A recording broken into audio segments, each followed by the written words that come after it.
history. On the cold coast of Maine, they were listening. Down on Wall Street, trading stopped so they could listen. On assembly lines in Detroit, they were taking long lunches so the auto workers could listen. In Chicago, the butchers stopped slaughtering in the stockyards to listen.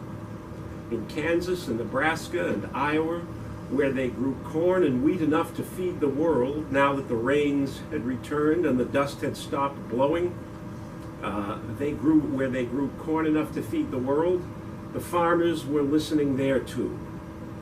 In all the places where the muscle and sinew of America bound one state or town or family to another, they were listening for the warm baritone and patrician inflections that somehow never sounded too upper crusty coming out of the radio. Because America had awakened that morning to the cold reality of war. War in every time zone. War encircling the earth. War once more as the original human fact. In Hawaii, U.S. Navy battleships burned beneath great funerary clouds of black oil smoke. In the far Pacific, Japanese troops attacked along every line of latitude and longitude. In swirling blizzards of blood and snow, Russians and Germans slaughtered each other before Moscow. Across Europe, jackboots echoed and resistance guttered while U-boats stalked freighters on the roiling gray Atlantic. But Americans were listening because Franklin Roosevelt was about to make sense of it all. In Washington, the CBS radio announcer was describing the packed House chamber, the tense atmosphere, when suddenly his voice rose. And now, ladies and gentlemen, the president is appearing and moving toward the podium. And from out of deep bass consoles and tinny tabletop radios in every corner of the country, a roar exploded. Something between a cheer and an angry shout. The harsh, hard, ferocious cry of Americans lifting themselves from shock and drawing strength from the president, who lifted himself from a wheelchair and by remarkable force of will was appearing upright before them. When the roar receded, the speaker announced the president. More cheers and shouts, then Franklin Roosevelt's voice rang out, firm, confident, indignant. Mr. Vice President, Mr. Speaker, members of the Senate and the House of Representatives, yesterday, December 7th, 1941, a date which will live in infamy, the United States was suddenly and deliberately attacked by naval and air forces of the Empire of Japan.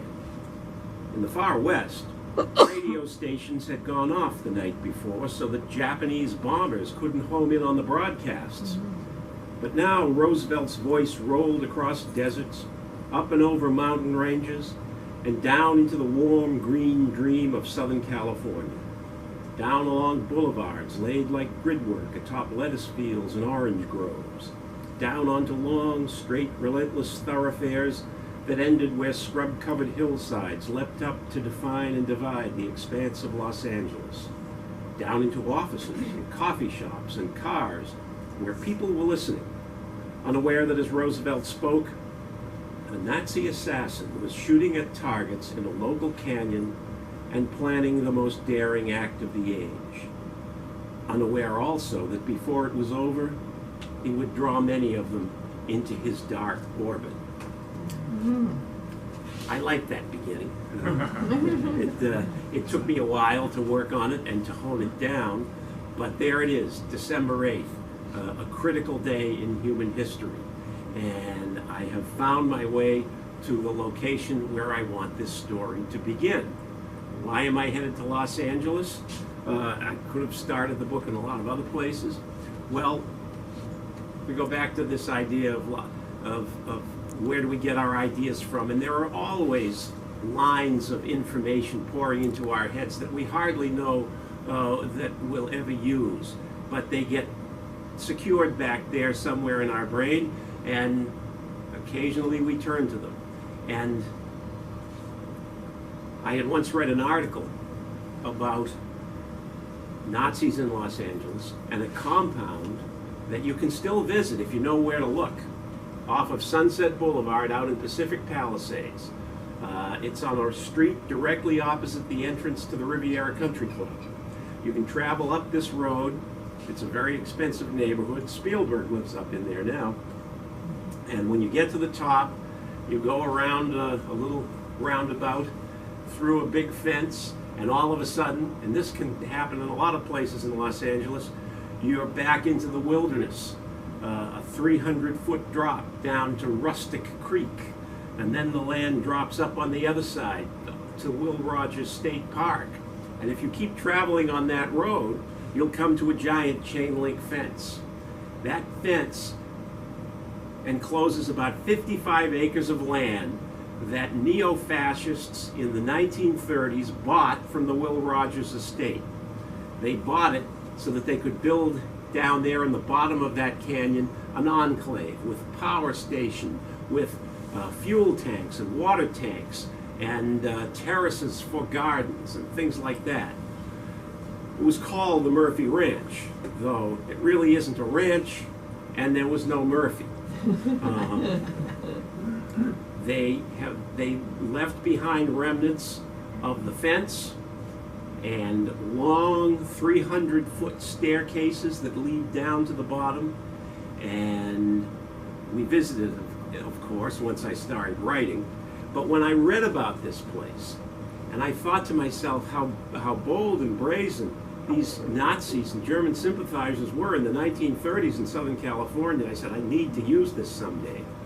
And we know that on December 8th, the FBI in Southern California fanned out across Los Angeles, started arresting Japanese and Japanese Americans whose names were on a lot of lists, and then turned on the Germans and arrested a lot of them.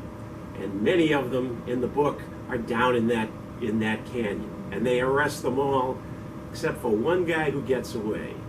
And he's going to be the one that they should have gotten, because he's the one who's going to head for Los Angeles, for Washington, D.C., and for that date with Destiny, when it's okay. No spoilers. Well, I know, I don't want to give too many spoilers. It's true, Keith. Yeah. So, that's December 8th. That's the beginning of the book. There's one more reason.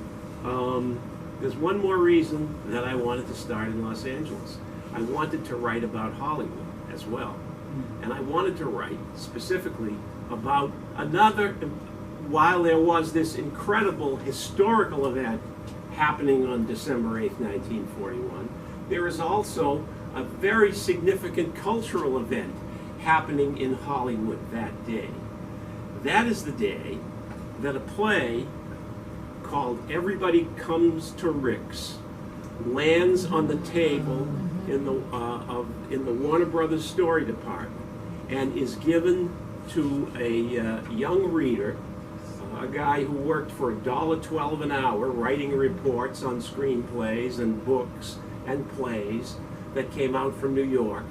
And he's going to be the guy who gets to write the report on the play that will become the movie Casablanca. And, you know, I kept thinking as I was writing this book, how can I layer in themes from Casablanca into this book?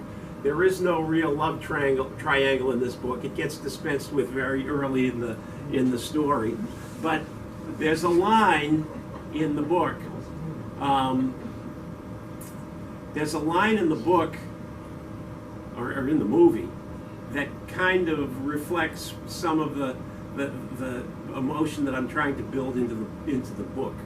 It's the scene where Bogart has just met Ilsa again, and now it's late in the night, and he's sitting at the table, and Sam is playing the piano in the background, and Bogart says,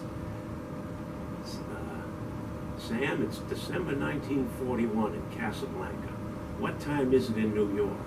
Sam says, I don't know, I don't have my watch. Bogey says, I bet they're all asleep in New York. I bet they're asleep all over America.